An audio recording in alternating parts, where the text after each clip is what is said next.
Hello student, स्वागत है आपका अपने channel the economics Guru and ढाली में। वीडियो नंबर 2 यानी कि वेस्टी अर्थशास्त्र के जो वो कंप्लीट सीरीज में लेने वाला हूँ उसका वीडियो नंबर 2 है, सेकंड वीडियो चैप्टर फर्स्ट परिचय से। और आज का टॉपिक है अर्थशास्त्र की शाखाओं के बारे में, अर्थशास्त्र की कौन कौन सी ब्रांचेस ऑफ इकोनॉमिक्स।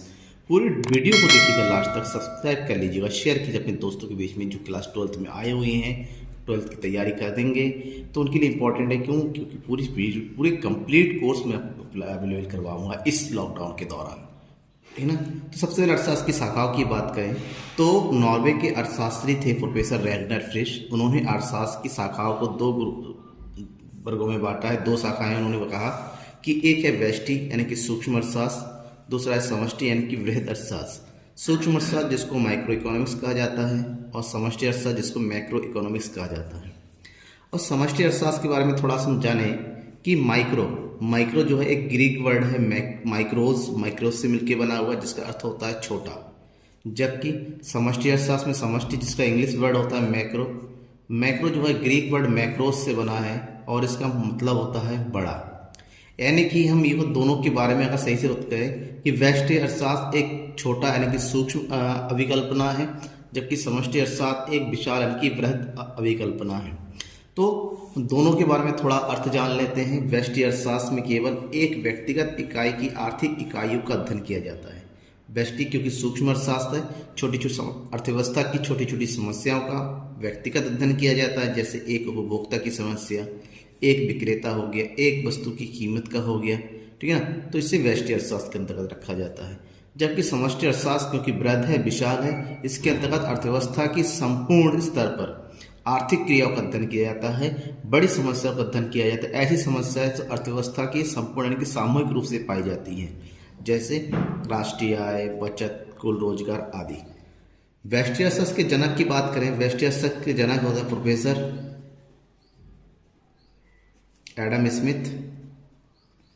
जबकि समष्टि अर्थशास्त्र को जनक कहा जाता है प्रोफेसर J.M. कीन्स को। ये ठीक है ना, ये जनक के बारे में आपको जानना जरूरी है, आज कहीं कहीं पूछ लिया जाता है। अब सबसे पहले हम ये दोनों के अर्थ के बारे में जान लिया, अब जो है डिटेल से पढ़ते हैं व्यष्टि अर्थशास्त्र के बारे में। व्यष्टि अर्थशास्त्र प्रोफेसर बोल्डिंग थे। प्रोफेसर बोल्डिंग के शब्दों में ये कहा गया है कि सूक्ष्म अर्थशास्त्र आर्थिक विश्लेषणों की वह शाखा, सूक्ष्म अर्थशास्त्र यानी कि व्यष्टि अर्थशास्त्र, जो व्यक्तिगत इकाई के आर्थिक व्यवहार का अध्ययन करता है। मतलब आर्थिक विश्लेषणों की एक ऐसी शाखा जिसके अंतर्गत अर्थव्यवस्था की व्यक्तिगत इकाइयों की व्यक्तिगत समस्याओं के आर्थिक व्यवहार का अध्ययन किया जाता है। यानी कि इसके अंतर्गत केवल व्यक्तिगत इकाइयों का व्यक्तिगत आर्थिक समस्याओं के व्यवहारों का ही अध्ययन होता है। और ये है क्या क्या, जैसे मैंने ये बताया, जैसे एक फर्म है, एक फर्म ने किस प्रकार से कार्य किया, एक फर्म की लाभ कितना होगा, ठीक है ना, उसकी वस्तु उत्पादन की लागत कितनी होगी, ठीक है ना, उसका आय कितना होगा, उपभोक्ता का व्यवहार कैसा होगा। इन सब क्रियाओं का अध्ययन जो है व्यष्टि अर्थशास्त्र के अंतर्गत किया जाता है। व्यष्टि अर्थशास्त्र की विशेषताओं की अगर हम बात करें तो व्यष्टि अर्थशास्त्र की 3 प्रमुख विशेषताएं हैं। सबसे पहली व्यक्तिगत आर्थिक इकाइयों का अध्ययन होता है इसके अंतर्गत। नंबर 2 अति सूक्ष्म चरों का अध्ययन किया। अति सूक्ष्म चर का मतलब अर्थव्यवस्था में पाई जाने वाली छोटी छोटी समस्याओं का, जैसे एक वस्तु की कीमत का निर्धारण किस प्रकार से होता है, ठीक है ना। व्यक्तिगत कीमत निर्धारण का अध्ययन करता है, अर्थात यहाँ पर हर एक इंडिविजुअल वस्तु का अलग अलग किस प्रकार से कीमत निर्धारण होता है। और ये कीमत निर्धारण होता है वस्तु की मांग और वस्तु की पूर्ति के आधार पर। जहाँ पर ये दोनों आपस में क्या हो जाएंगे, बराबर हो जाएंगे, उस बिंदु पर वस्तु की कीमत का निर्धारण होता है, ठीक है। तो ये हो गए व्यष्टि अर्थशास्त्र के अर्थ के बारे में। हम बात करते हैं व्यष्टि अर्थशास्त्र की क्षेत्र एवं शाखाओं के बारे में। व्यष्टि अर्थशास्त्र की क्षेत्र एवं शाखाओं को जो है 3 सिद्धांतों के आधार पर बांटा गया है। वस्तु कीमत निर्धारण सिद्धांत, साधन कीमत निर्धारण सिद्धांत और आर्थिक कल्याण का सिद्धांत। एक एक करके पढ़ें। सबसे पहले वस्तु कीमत निर्धारण सिद्धांत के अंतर्गत वस्तुओं और सेवाओं की कीमतों का निर्धारण किस प्रकार से होता है, किस मापदंडों के आधार पर होता है, इस बात का पर अध्ययन किया जाता है। और वस्तु और सेवाओं की कीमतों का निर्धारण किसके आधार पर होता है, वस्तु की मांग और वस्तु की पूर्ति पक्ष के दौरान।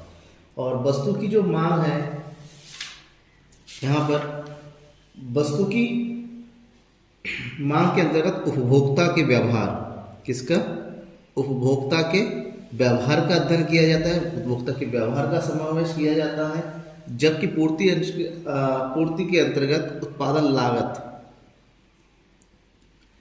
लागत सिद्धांत को ध्यान में रखा जाता है। तो वस्तु कीमत निर्धारण वस्तु की उपभोक्ताओं के व्यवहार और उत्पादन लागत कितनी है, इस आधार पर, इन दोनों के आधार पर किया जाता है, ठीक है ना।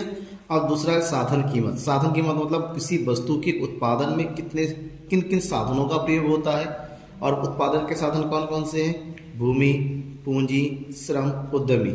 इन साधनों की क्या कीमत होगी, यह इन साधनों के बदले में क्या प्रतिफल दिया जाएगा, इस बात का पर अध्ययन किया जाता है। जैसे भूमि के बदले में लगान दिया जाना है, पूंजी के बदले में ब्याज दिया जाना है, श्रम के बदले में मजदूरी दी जानी है, उद्यमों को लाभ दिया। इसका आधार क्या होगा, किस आधार पर ये निर्धारित होगा, इस बात का अध्ययन हम साधन कीमत निर्धारण सिद्धांत के अंतर्गत करते हैं।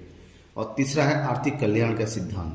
आर्थिक कल्याण का मतलब समाज में वस्तुओं और सेवाओं का वितरण किस प्रकार से हो, इस बात का अध्ययन किया जाता है कि संपूर्ण बाजार में जो समाज को, यानी कि समाज में रहने वाले कौन, उपभोक्ताओं तक किस प्रकार से इन वस्तुओं और सेवाओं का वितरण किया जाए, किस प्रकार से इसको क्या किया जाए, आवंटित किया जाए, इस बात का अध्ययन जो है आर्थिक कल्याण के सिद्धांत में किया जाता है। तो ये तो रहा व्यष्टि अर्थशास्त्र की शाखाओं के बारे में। और समाज में, अर्थव्यवस्था में व्यष्टि अर्थशास्त्र के क्या क्या महत्व है उसके बारे में पढ़ लेते हैं। सबसे पहले संपूर्ण अर्थव्यवस्था के ज्ञान के लिए आवश्यक है। व्यष्टि अर्थशास्त्र सूक्ष्म इकाइयों का अध्ययन करता है, लेकिन अर्थव्यवस्था में छोटी छोटी इकाइयों से मिलकर ही संपूर्ण इकाइयों का गठन होता है। ऐसे में संपूर्ण इकाइयों का, संपूर्ण अर्थव्यवस्था का अध्ययन करना है तो उसके लिए व्यष्टि अर्थशास्त्र का अध्ययन करना कंपलसरी हो जाता है। नेक्स्ट, आर्थिक समस्याओं के निर्णय में सहायक। व्यष्टि अर्थशास्त्र के अंतर्गत कीमत निर्धारण एवं वितरण की समस्याएं महत्वपूर्ण होती हैं। इन समस्याओं को सुलझाने के लिए सूक्ष्म अर्थशास्त्र के अंतर्गत जो है इसका विश्लेषण किया जाता है कि किस तरीके से अर्थव्यवस्था की जो है कीमत निर्धारण या वितरण संबंधी समस्याओं का अध्ययन किया जा सकते हैं। और मांग और पूर्ति दो ऐसी शक्तियां जिसके आधार पर वस्तु की कीमत का निर्धारण किया जाए, और कीमत का निर्धारण बेसिकली किसी भी अर्थव्यवस्था में सबसे बड़ी समस्या होती है। आर्थिक नीति के निर्धारण में सहायक होती है। किसी भी राष्ट्र में आर्थिक नीति किस प्रकार से उस देश की आर्थिक गतिविधियां संपादित होंगी, इसके लिए हमें जो है सूक्ष्म अर्थशास्त्र के अंतर्गत सूक्ष्म छोटी छोटी बातों का, छोटी छोटी समस्याओं का, छोटी छोटी इकाइयों का अध्ययन करना आवश्यक हो जाता है, जो कि व्यष्टि अर्थशास्त्र के अंतर्गत ही संपन्न होता है। व्यावहारिक अर्थशास्त्र के ज्ञान में सहायक।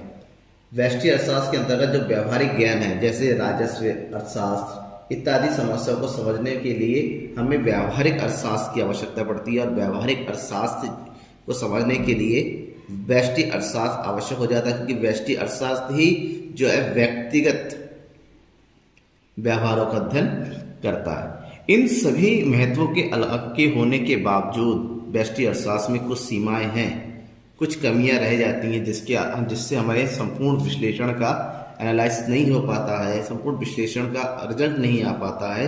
तो कौन कौन सी वो सीमाएं? सबसे पहले अर्थव्यवस्था के समग्र नहीं अंश का अध्ययन करता है। सबसे बड़ी सीमा तो यही है कि अर्थशास्त्र के अंतर्गत ये संपूर्ण अर्थव्यवस्था का अध्ययन नहीं करेगा, क्योंकि अर्थव्यवस्था के अंतर्गत एक छोटी सी इकाइयों का अध्ययन करता है, एक छोटे से अंश का अध्ययन करता है।